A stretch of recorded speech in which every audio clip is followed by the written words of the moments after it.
Chers invités, en vos rangs, grades et qualités, pour comprendre le sens de l'investissement que nous inaugurons ce matin, il faut remonter à 12 ans.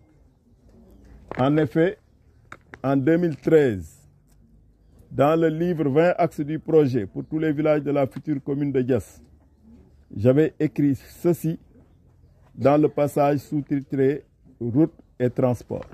Je cite ce que j'avais écrit en 2013. Les axes reliant certains villages, comme Diass, Mbayar, Samkech, Rafo, Tchiki et tant d'autres, sont très étroits. Ces axes sont aussi des canaux naturels d'écoulement des eaux de pluie, ce qui met ces villages entiers dans une situation d'enclavement dangereux durant au moins 4 à 5 mois de l'année. Il faut au niveau de ces villages créer des pistes différentes de ces canaux naturels d'écoulement des eaux de pluie en attendant des projets structurants à moyen et long terme. Fin de citation. En 2013, je n'étais pas maire. Je le suis devenu en 2022, donc depuis 3 ans. On peut donc dire qu'en 2013, l'écrivain Mamadou Ndione rêvait et que depuis 2022, le maire Mamadou Ndione essaie de traduire le rêve en réalité. Ce qui facilite la traduction du rêve en réalité, c'est que nous avons planifié ensemble les solutions à l'équation très complexe du sujet dénommé commune de Diass.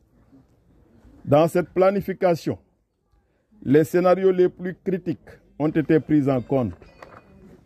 C'est vous dire qu'au cas où des investissements structurants attendus de l'État central tarderaient à arriver, la commune de Diass, démembrement de ce même État, essaiera, avec ses maigres moyens, d'agir tout en demandant sa part d'investissement. À Diass, nous ne sommes pas statiques, nous sommes dynamiques. En voilà une illustration parfaite avec cette belle piste et ce beau pont, Khaban Bayar. Pistes et ponts qui viennent s'ajouter à d'autres pistes déjà réalisées sur fonds propres de la mairie. Nous avons déjà réalisé la piste Diass-Tchiki avec ses buses de franchissement qui ont défié des cours d'eau. Nous avons aussi la piste Paki-Toklu avec aussi ses buses de franchissement incrustées dans des ravins qui rendaient avant 2022 le village de Paki complètement enclavé en période d'hivernage.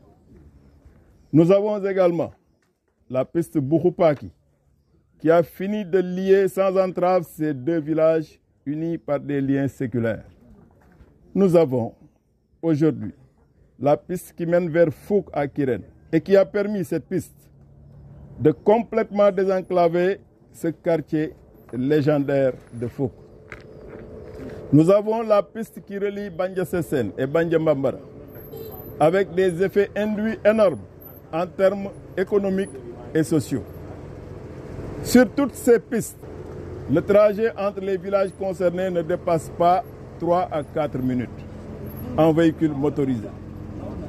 Chers concitoyens, ce rêve multisectoriel de résorption du gap infrastructurel de Diass est en cours de réalisation par la grâce de Dieu.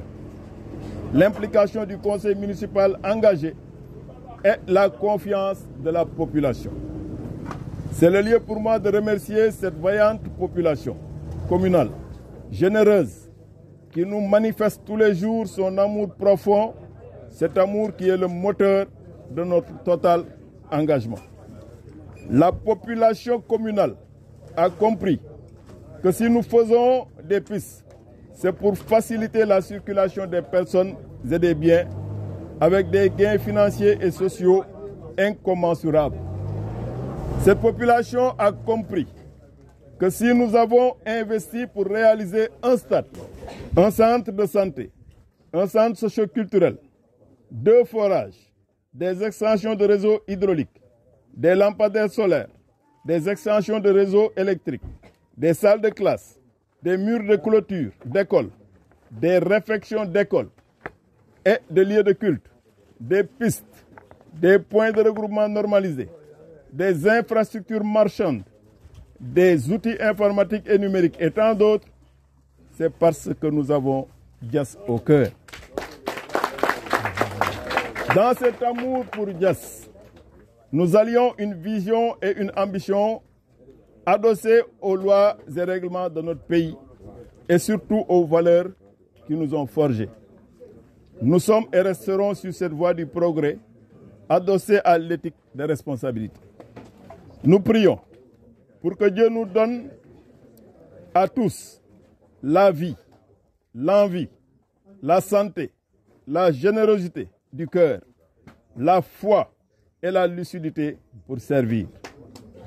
Servir Dieu, servir les hommes et les femmes, servir les générations actuelles et futures, servir la commune de Diass, servir le Sénégal, servir, servir, servir jusqu'au dernier souffle de vie terrestre.